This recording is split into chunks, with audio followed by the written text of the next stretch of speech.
Hello, this is Trish with Grassroots Meets the Press number 54 with, of course, Tom. And then we have in the middle Mary Holm from Prairie Yard and Garden, and she is with her crew here. This is Gary. Hi. And to Mary's left, and then to her right is Mike. And we are so very appreciative that they are here to do a little show on Grassroots. So thank you three for being here to find out what we are all about. And Mike, an opening question for you. What kind of feedback have you gotten from the horticulture industry, the value of Prairie Garden? Well, I think our show, the value is just we go in depth. We dedicate a whole half hour of our show to one topic. And you look at a lot of the cable shows, the DIY type shows, they'll gloss over a lot of things, and it's a small little segment. We go, 30 minutes in a show and really dive deep into horticultural questions, or we do a nice tour like your show will be this year.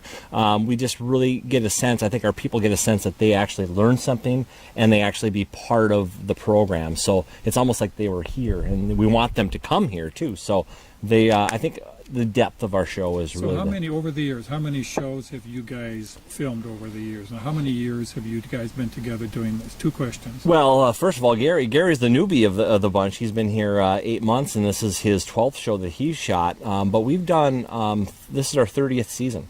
And so since 1988, we've done 30 seasons of shows. And so I think our last calculation was 460 shows we've Holy done. Cow. Congratulations. So how many hosts have you been through in those years? I think we're maybe 4 or 5 if you really count the whole iteration of the program, but the last 20-some years has been 3. What's been the hardest learning curve you've had to do to adapt to Mary? Oh, Gary, what do you think? You're new too. You get a fresh perspective. I'm too tall and she's too short. Yeah, well, look who's on the tallest stool today. Amongst the three of you, because you've been to a lot of places, how would you describe the general health of the horticulture industry and the garden center industry in light of the fact that there's such pressure from the mass merchandisers? Do you have any observations that any of the three of you can make on that? What do you think, Mary? I think that the industry as a whole is strong, but could be a whole lot stronger, and that we need to reach out and involve our young people and get them involved in the industry. Yeah, I think that's really true, because often, when we do a show, and it's always in the context of they're very older adults, especially the garden tours that we've been doing, older adults, the younger, adults, maybe they're single or just freshly married. They're not doing a lot outside. They they mow a yard up to the house, up to the curb, and that's it. They don't have maybe a container, but that's about it. So we try to show, or really kind of show them that you can start small and go larger, but keep it in the context of how much time do you have to commit to beautifying. And Gary, you've been with different professions, whether it was DuPont or other places, that you've done camera work with. What makes this show unique?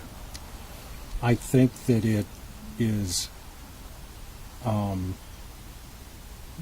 specifically targets enthusiasts for the most part, and it gives them a lot of information that they can take away, and then when they visit their garden center or nursery, they're better informed than they might otherwise be.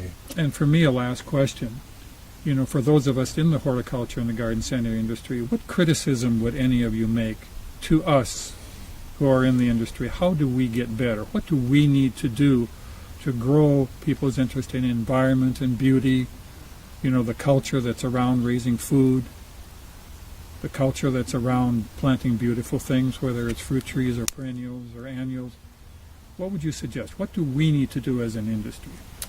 I think we need to change our emphasis, because when I have attended workshops and whatever, it sounds like younger people associate the term gardening with their grandmas and me with our gray hair, and they don't want to have to work hard, they don't want to get dirty, and so we need to reach out and bring what is important to them, in order to get them through our door. And what's important to them is fresh food, the environment, social activities, And so we maybe need to change our method of reaching out to people and also what's important to them. Wow, that was unscripted. My compliments, Mary Hall. Very nice. Mike, Gary, anything to punctuate on No, that? I think it's just education, basically just in knowing that and keeping it simple. Really in today's world, we're just so inundated by a lot of information, and often gardening will scare people, the younger people. It'll scare them. I don't have the time to do it, like Mary said. It's just time, immediate gratification. We want instant color. We want to do something and be done. But it's a process, and a lot of it's therapeutic for a lot of people. But some people, we live in a society where we're just always on the go. And if we can just keep it simple, show the possibilities, show the other aspects of what gardening and horticulture can do, I think that's a great start.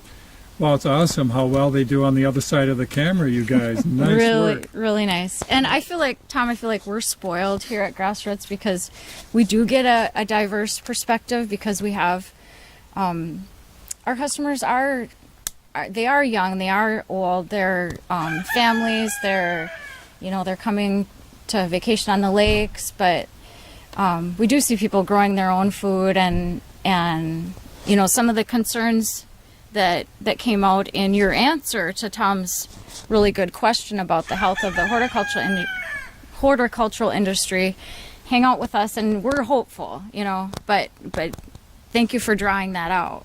Well, I was just going to say, my daughter just attended a birthday party yesterday, and as a gift, each of the kids got a pot with soil with grass seed, and they're supposed to go home and assemble it, and they can grow grass indoors all year round.